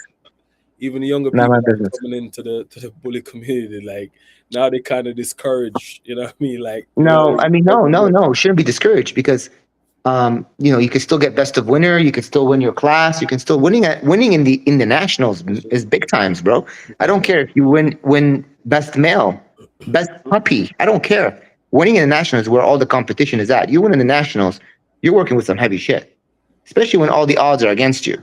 You know, and Yeah, you have that amount of competition. So for me, plus it's live. Everyone's watching it across the world. You're marketing your dog, so you should never not show up to nationals just because you're not going to win the best of show. I have never won a best of breed in the nationals, mm, and I've showed Magoo, Kaza, and Bean, who the standard was written off of. Imagine that, okay? And King Kong made it all the way to the end, and I know he was the best dog that year. Not that Zero wasn't. Zero's an amazing dog, and I love him. And I don't mind losing to him, and I didn't win, and I didn't get upset. I don't care. It is what it is. It doesn't matter. Who cares? We had fun. We showed the dog. We marketed the dog. We talked to some people. We went out. We had fun. Who cares? Who cares? Even if I won, let's just per se I won. You think I was gonna take that trophy home? You know how big that thing was? yeah, That thing was gonna stay in the ring. Let someone else who's gonna enjoy it take it home. yeah, It yeah. doesn't matter. It's just a show, guys. I leave my ribbons and my trophies behind. Unless my handlers bring them and deliver them to me when they bring the dog back, I don't take them with me. It, they're just where am I going to put them? I like a nice clean house. Where am I going to put them? It's not. It's not worth the time and headache. You go, you have fun, you get your points, you champ out your dog, you go and champ, you get your title. I have never seen an ABKC winning dog make more money than my dogs. True. So what have I lost? Yeah, true, true, true, Mm. true, true. Come back down to the $90. Who's gonna make that? But hey, quick question. All right, every year a dog win, right? Mm-hmm. That dog like starts studying. Like, why? Why do you think people do that? You Like think they when a just dog jumping winning on the starts studying bandwagon? more? I have never noticed that actually. Yeah, because Actually, I noticed like you seen litter like even last year when Jack won, like litters after litters, like they yeah, don't but start Jack, satching. Jack, Jack is a different story. Okay, No, but it was every even dog though. Hangman was the yeah, same thing. mm, I didn't see a lot of. I don't know anybody who has a hangman puppy. Oh, we're about to breed one right now. Oh, Monster. there you go.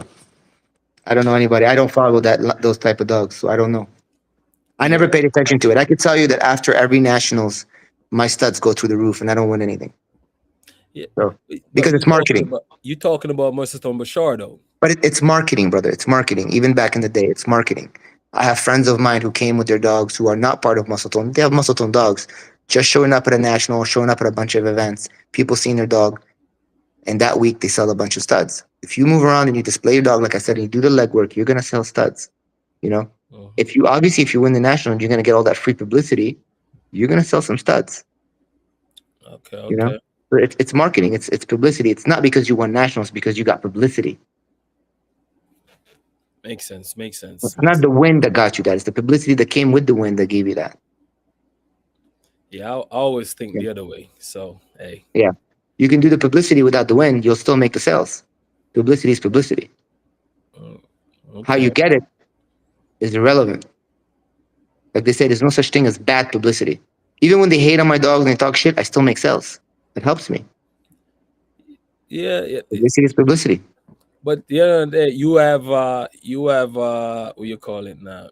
You have a foundation of where your dogs build out. You know what I mean? And you They have were hating on me when like, people even if you barely knew don't go me. to if you even if you don't go to nationals, as you say, you go there for the fun. And I would say like even if you don't go or you I don't go there market the dog to the I go there next, to I you go got there that to notoriety too. yeah, I go there to contribute and support the ABKC, because the ABKC is a very important part of our of our breed. Without Hmm. it, we wouldn't be where we are. So the ABKC has done a lot for the American Bully breed, and has a lot. It's done a lot for all of us, and we can't forget that. I don't Yep. care how big you get. If you forget who helped you along the way, I don't care if it's a registry, a friend, or someone.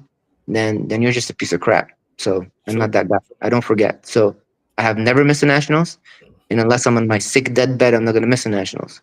I will be there at every ABKC, and that's another reason why people should get on their butt and show up to dog shows and go to events. But sure, see, you don't think even the shows right now they're not looking like the shows I used to. You know what I'm saying?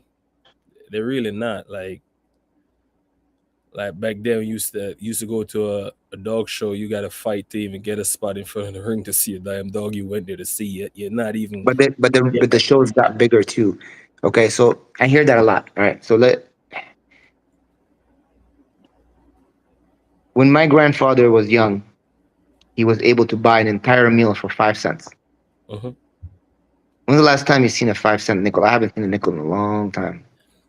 Okay. Good while. Good while. Yeah. Right. You haven't even seen a nickel. All right. They used to buy an entire meal with a nickel.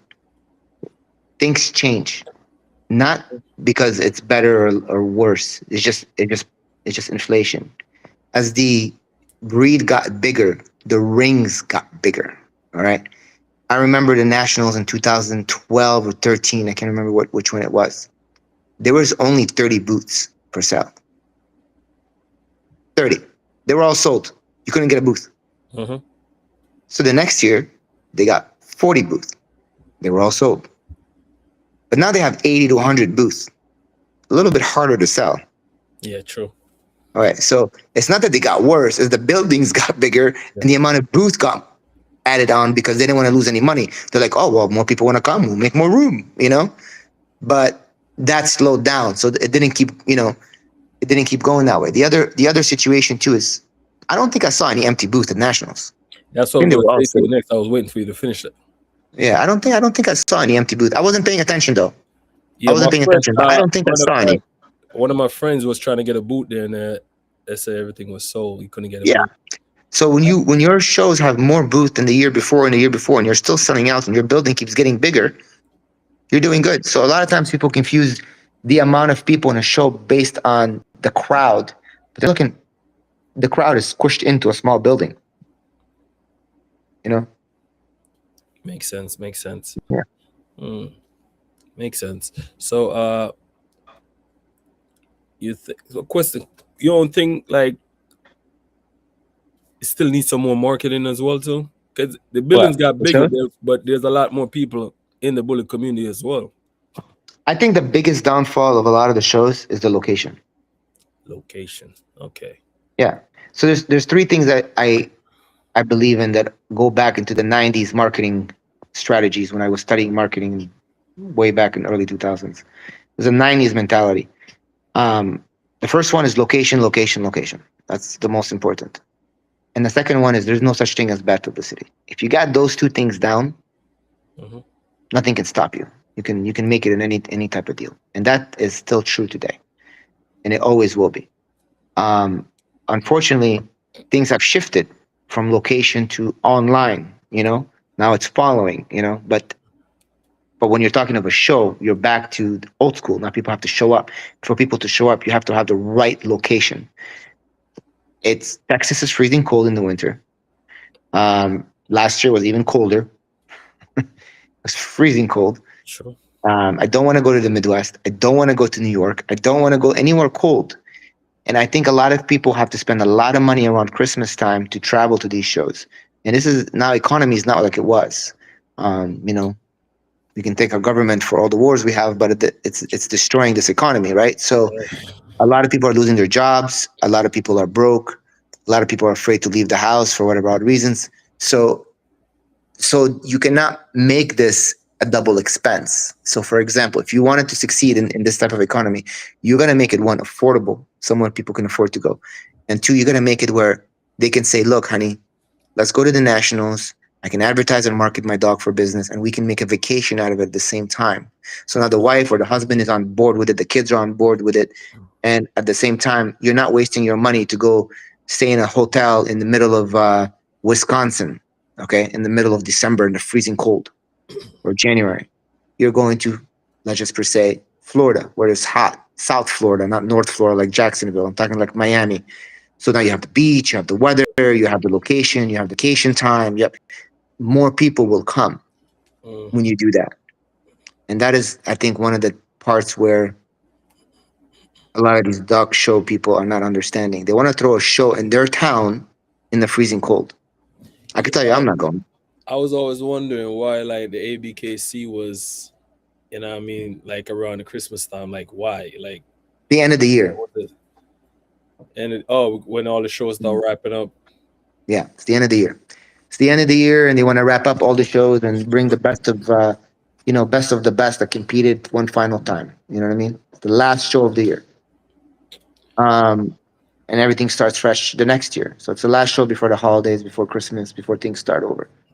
And Quick I get question. that concept. But if you're gonna do it like that, which is fine, you need to do it where it's hot, where it's warm, where people can enjoy themselves. Yeah, well, this question say if you ever think they're going to bring it to California. California is a great. That's one of the best nationals I've ever been to. Is when they did it in California. It was awesome. I'll go. I'm down for California. California. Obviously, I prefer Florida because I live here and I can bring more dogs because I could just No drive doubt. there instead of I can't fly with 10 dogs. You know what I mean? Yeah, yeah. Um, but whatever. I'll go there with one dog. I don't care. I'll fly to California. I love California. Mm. Me personally, I think California is like it's not like it used to be. It isn't, but it's still warm in Yeah, December. Not as warm as Florida, but it's still yeah, warm. yeah, It gets cold at night in California, in December. But when you come here, look, man. I mean, in December, the week we were at nationals, at night here was 85 degrees. you ain't gotta tell me that. I love it down there. Yeah. I mean, well, you're I from the love islands. it. I'm sure you love it. It's the same weather you're used to. Yep, So, I yeah, I love it mean, down there. this is where you want to do it. It's for me. This is the right place for it. And if they did it here, they would get more of a turnaround for sure. Yeah, I need to talk to Dave, man, for sure for that. Yeah. You know what I mean? But most definitely. But yeah, man. Damn. What? This person was asking. Hold on. Why the heck I can't get on this? All right. It was. He said why the dogs are getting like shorter. Hold on. That's what he's saying. Yeah. Uh, he said what made the dogs smaller? What changed? What do you mean? My dogs have been that That's the same height question. for 20 That's the years. question he asked. No, They've been the not your same height dog for 20 in years. general. He was like, I think he's like a breeding thing, like why the dogs. I guess that's what he was trying. The American bully breed. First of all, American bullies came from pit bulls. A Mm-hmm. real pit bull is a small dog. A real pit that you throw in the ring is a tiny little dog, like 12, 13 inches. It's a real tiny dog. It comes from a Boston Terrier. It's a small, tiny little dog. And Staffy Bulls are very small little dogs. Mm-hmm. It's just because a lot of people had big pits because that was popular, the big pits, which is more Excel standard, that everyone has this impression that pit bulls are big dogs. No, they came in all sizes. They always did. They always have. Remember, it comes from a Boston Terrier. It's pit bull terrier. It comes from a Boston Terrier with a bulldog mix. That's how they came to the pit bull over 100, 200 years ago. Yeah, we have a So, lot of them. 150. Yeah. So and you look at Roosevelt's pit bull in the picture with him. Look up Roosevelt's picture online and look up his pit bull. It's a tiny little dog next to him. Dogs. It's like Yeah, a I think. Boston Terrier almost. It's a pit bull. Mm. So and I think the Little Rascals kind of threw the whole thing out of area. That dog wasn't as big as you think. That dog was maybe 16 inches, but he looked big because there was a bunch of kids around him. He's around You him. know, Yeah. yeah. Okay. Okay. But quick question though, Bashar, before we even wrap it up. If Bashar got to go into like, put it this way, I seen that a lot of people, like a lot of people in the bullet community, they start going over into Doberman, Borables, uh, dojos, and all of that. If Bashar got to do this over again, you know what I mean? Knowing what you know right now with the bullies, what breed would you think you would even try I wouldn't. work with? I'm Straight not bullies. doing this again. I'm too old. But I'm just saying, if Way too old. all right, say Bashar know all the secret about dog breeding, which you know, Mhm. but you would try it on something else. Like, what are the dogs you think, like, whatever breed that you like impressed with in any way? All the other breeds look the same. I don't Yeah, like dogs that look the same. I'm not that guy. I'm not into communism. I don't want everything the same for everyone. I I could like, see you turn a Doberman Pinscher into Mass Monster. I could see you do yeah. that. I mean, they all look the same. Mm. You know, got a friend of mine. He's got two Dobermans. I can't tell them apart. I was like, how do you know which one is which? Yeah, but and then You know, again, too, and I I have a good understand eye. those will change. Why, like those breeds will change? They're like a little bit more stricter, like especially when you're into breeding it and showing them and all of that. It's like a little bit stricter. They're all the same color. They're all the same look. They might come in two or three colors. Some of them, and they all look exactly the same. Like shepherds all look the same. I mean, small ones and big ones, but they're all the same color, the same look, the same. You can't you can't tell. I go to my back of my kennel. Hmm. They're all consistent and they all look like muscletone, but they're all different. You recognize each dog. You know, for the exception of Matilda and Diva, because they're mother and daughter, they kind of look identical. But the rest of them, they all look. I could tell them apart easily. Anyone can, but The they're one still dog all impressive. that I see you got like a real like different kind of look. You know what I mean? Each time I look at a picture of this dog, Yogi. Yogi's like a different look, like not what I used to with muscle tone. Yogi, Yeah. which dog? Yogi, Yogi, your dog. The white Yuki. Yogi Yuki, yeah. Yeah, yeah. You I got mean, like a I little think he bit looks just like cleaner the other look, ones. a little bit more like He's you ain't got huge. like sorry? He's huge. He's the biggest dog I got. Yeah. Yeah, that's the biggest dog I have. But does he carry the same like he got what more bone? He just got more bone or he got like He's the got he's got bone like Nemesis. He's got a chest like Beanstalk, and his head is just next level. He's got a 29-inch head. you said what? Yeah, he's Hmm. 109 pounds. He's 14 inches. Yeah, I only seen him on pictures. That's about it. He's ridiculous, bro. There's a video. There's videos of him online. There's videos on my website. He's ridiculous. That dog is not. He's not humanly normal. I He have a just litter off him right now. way different. I'm like, damn, this dog That dog is huge. crazy. Yeah. Question: how do you came up with that breeding? How that went? Like what we did right there? Beanstalk daughter to Apollo was trying to clean up Beanstalk a little bit by using Apollo, and instead I got a bunch of extremes. So why you I didn't mean, get I have two of his little-mate sisters, Julia and Juliet, and I promise you, if I stack his little-mate sisters and his mother, I'm sorry, mm-hmm. if I stack up his mother or his aunt to any male at the nationals, they would have lost. Those are bitches. Mm, That's how big his mom is. But damn. he's bigger than her. He's a lot bigger than her. Wow. Yeah, So question, yeah, did you use him back in your program, like yeah. I got litter on the ground right now. from Yogi? Mhm. Okay. Oh, that's what's up. Yeah, because I haven't seen much about him, but I'm not saying I just seen what I seen on the website. That's on the website or on Facebook, one of them. I Yeah. seen him, but Well, so Yuki, I still have access to him, but I did sell him. So wait, you he's know, still over in the US? And yeah, he's in Florida. He's not far from me, about 2 hours in Miami. oh, okay, okay, okay. So you just use him whenever you're ready. Hmm. That's what's up. That's what's up. So, question: this is like a normal thing when, like, if you sell a dog that you actually would keep, you would like Well, this try to get the some way stuff. that the way this situation went, I sold him to someone who's very well known, very famous, who did not want me to mention his name because I have to pay for it. And it was either I give him the dog for free for marketing, or I take $400,000. I took $400,000. So, Okay. but I have access to the dog. It was part of the deal because I wanted 500, and we went down to four. But in exchange, I can breed to the dog whenever I want.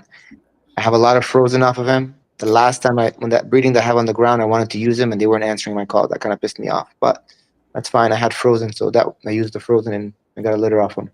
But the problem is they calling me back. They don't always call me back on time. When I need him, I need him. It's not like Yeah, you yeah, call me yeah. back next week. You know what I mean? And that they don't understand that. So So he's just like a because they're not house dog dog, breeders, basically. huh? He's just like a house dog, basically, right now. Yeah, it's a house dog, living the good life. Trust me. Yeah. But quick question. You mentioned like you sold him for that kind of cash, right? How do you negotiate with those numbers? Like, how, like, because I'm looking at it like it's kind of hard to, but I know it's like different customer base, though. But like, how you wrap your head around like negotiating that kind of like, cause those two businessman talking real money. Like, how something like that go down? I mean, it's I don't know. For me, it's just like another any other negotiation. You're talking a different clientele base. I Yeah, mean, yeah, but 90 if you make if you that's make really if you make if you make if you make $100,000 a year, and I sell you a dog for 5,000, right? like, that's what You're you not gonna say. really you're not gonna negotiate with me. It's not that big of a deal to you, right? Because you make 100 grand a year. What's 5,000 for a dog you're gonna have for the next 10 years, especially for a pet, right? Hmm. It's not like you're gonna buy 20 of them. Um, you know, if you make $1 million a year and I offer you a dog for $50,000, no, still not a big deal in the big scheme of Yeah, things, right? but hold on, Uh, be sure though. and When you're talking to two businessmen, that business you trying to get and he's trying to give to get some, these like, people, I don't talk to the person who's buying the dog. These people, most of the 9 out of 10, I talk to their manager and to okay, their that's. lawyers. Yeah. But he's trying to spend And as less money. He's trying to spend as less money as possible to get the They, product. they, they, they try to negotiate with you, but the client wants what he wants, and they're not going to lose the deal over negotiating because they're more worried to upset the client than they are to upset me. Okay, see where you're coming from. Hmm. See where you're coming from. But yo, be Like sure, if I, man. if I Listen, had a manager and he was buying me a car, for example, and it was a mhm. car I wanted, and I told like I do that. Like I have someone who gets me my cars. I want that car. Get it. You know, Yeah, and when you buy a they'll try to Lamborghini, get you me want the best deal possible. But if they lose it, someone else gets it, I'm firing them. You know what I'm saying? Because I wanted it. yeah, You want what I you see where want. you're You coming know. from. So I see where you're coming from. But yeah, I would say, man, that's it's a whole different ballpark, man. You know what I mean? I'm saying I'm not standing in those rooms, but I was just trying to find out like how somebody wrap their head around that buying a dog for that kind of money and it's negotiate. because it's different. It's That's what I try to tell people, that you got to grow your circle, and they don't understand that. So Mhm. I'll give you an example. Like in my city where I live in Naples right now, there's a guy who bought, and this is just one example. There's many examples like this. This one guy has a house in the city called in the not city but in Naples called Port Royal. It's a neighborhood on the water on the ocean. In his house, he bought for $50 million. Okay, now this is his winter house. It's not his all year round house. It's a vacation house. He then bought the house next door to him for $48 million. Uh, Right, we're at 98 million. Okay, they're about 5 years and 8 years old. They're pretty new houses, and they're huge. They're gigantic, and they're gorgeous. He tore them down. Okay, to the ground, cleaned them up, combined the land, and started building this. He wanted to do a 100,000 square foot home. He's doing a 70,000 square foot home. damn. It's costing 500 million to build this house. Whew. Okay, he was bringing trees, just trees, from India. Each tree is 500 grand. Jesus. Okay, for trees. So you look at the big scheme of thing, and you're like, man, how can someone spend $500 million? But then you look the guy up, and he has 32 billion. Yeah. What the So heck is $500,000? nothing. You probably don't have in your bank as much money as your house is worth. That's the average American. That's why the average American thinks that way. Like, for example, if you have a $500,000 house and you look at your bank account, you have maybe 100 grand and you owe the bank 400 or 300,000 of it. That's the average American, right? Okay, this guy has $32 billion in the bank, and he's not borrowing money from the bank to build this house. He's just dumping $500,000. It doesn't even make a dent in his account. Yeah, yeah, But for most you definitely. and me, when you look at those numbers, you're like, do you know what I could do with $500 million? I could retire the rest of my life. Yep. a But million dollars I could retire. to him, it's nothing. You know, True, true. it's a joke. So that's I think the issue a lot of people have when they're looking at these big numbers. Your clientele is different. So if your clients, a regular average person, basic income, yeah, you're not gonna. He can't afford to pay those numbers. It's just he cannot. Uh, Even if he wanted to, he can't. He can't do it. So you have to grow your clientele, and for that you have to move in different circles. And I didn't listen. I offered for people to come down and go on a big event to a big mansion with a bunch of billionaires and change their circle. I offered because I wanted to help people grow because I want the community to grow. I did this as a favor. I don't need to do it. I don't need to share my clients. Okay. It Nah, was a very nice gesture of me. Ask me how many people came. one. I remember you Good. told me. We Yeah, talked about one that. person. Okay. Imagine. And they were telling me they didn't want to invest the money to come to it. Do you know how much the event was? Yeah, like 7,500 or something like that. No, no, no, no. It was $1,200 for two people to spend the entire day on a boat and in a mansion. Yeah, That's the all they were keys. charging in the Yeah, I Keys. remember. You Yeah, remember you told me. You're twelve right. hundred bucks. Yeah, you told me That's that. what you would pay to go to the Bahamas for a weekend. It's the same fee, and you get to mix with billionaires, like really famous billionaires. And Yeah, and the marketing is next level. They didn't want to spend it. If you can't spend $1,200 to grow your circle and to do marketing, if I would have told you 5 grand, it's still a gift. But twelve it's still a hundred gift. is Yeah, like beyond the gift. It's beyond. And these guys, they couldn't even understand that in their brain. They're like, no, it's not really my thing. I don't want to really grow my circle. I don't need it. uh, And then today they're like, well, I can't sell dogs. No joke, you can't sell dogs. yeah, yeah. It's just the nature of the game, man. People just If you don't want don't. to grow your circle, you don't want to grow around these people. Those are the kind of guys that they want the best of the best, you know? Mhm. So either you don't have the best and you're not going to have it and you don't believe in yourself and that's why you don't want to invest in yourself. So you're going to fail sooner or later. You might as well just shut down now. Or two, you just don't know a good opportunity when you see it. Most definitely. But quick question: if you gotta like, I know you don't like saying this right now, but if you got to like mentor somebody, right? Like what like introduction? How would you introduce yourself to mentoring somebody? Like your do's and your don't for you to take them on as a mentor. First of all, I wouldn't help anyone who has hate in their heart. There's no But point. you see a man's face, but you can't see his heart. You know what I'm saying? So that's why I'm still asking that question. You ain't gonna know till you know. I cannot read somebody's heart. Mm. You're right. And I've been played before where I thought people were good and they turned out to have a lot of hate in their heart. You're Mhm. absolutely right. But the majority of people are not good at hiding it. True. I don't judge people but by what they say about me. I judge people on what they say about anyone in general. Okay. If you say something based on a fact and you say it to me for purpose because of a question or something, okay, I can accept it. But if you come to me to gossip, it's over Yeah, already. Okay. that's what's up. Yeah, I don't do gossip. Um, I think people just looking for the next viral moment. yeah, I don't do gossip. I don't believe in. I also don't believe in. How do I say this? I don't believe in people that need to be pampered and finesse. Someone who cannot handle the truth straightforward. I don't have time for that. I don't. I just don't. I Hmm. have a wife and three daughters. Do you really think I have room for another person where I have to like be very careful with my words? And no, no, thank you. No, nobody needs that. Yeah, like me, me either. No That's why man. just tell me like it is, man. Like Yeah, this is how it tell is. me like it is, and Go then we deal just, with it. you know what I mean. If I don't like it, I just don't like it. I move on. I don't worry about that. But just tell me straight up. You know what I That's mean. right. Just deal with it. You It's know what I mean. life. Did it. You know what I mean. But the thing about it, where I see like even when they're telling people the truth and they know it's the truth, they just feel like you should still never say it. You know what I mean.